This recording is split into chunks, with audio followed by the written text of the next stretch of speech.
এই নাও টাকা, তুমি কাজ শুরু করে দাও তাড়াতাড়ি। টাকা যখন পকেটে ঢুকেছে তোমার কাজ হয়ে যাচ্ছে। ও উস্তাদ, তা মাঠের মধ্যে আবার কি জন্য আসলেন? বয় তারপর তোরে করছি, শোন আজকে এই মাঠে ঘোরার দৌড় না, তুই যেহেতু এই লাইনে নতুন সুন্দরভাবে বয়, আমি তোরা সবকিছু হিসাব করে কই দিচ্ছি। শোন আমি যেভাবে কব সেভাবে কাজ করবি তুই। আচ্ছা ঠিক আছে উস্তাদ, তাহলে বলেন কিভাবে কি দিকে করতে হবে।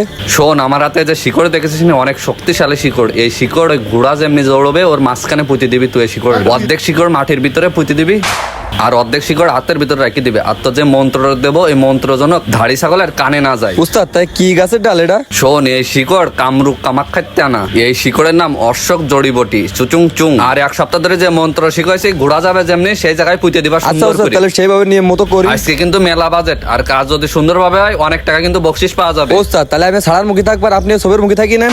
ওরে পাগল, সোপের মুখী থাকলেই অন্য গুণীরা তোরা চিনে ফেলবে না। তোর সোপের মুখী যা লাগবে না, ঘোড়া যেমনি দৌড়য় ওই মাঠের মাঝখানে পুঁতে দিয়ে আসবে শিকড় লাইনে ধরে অর্ধেক।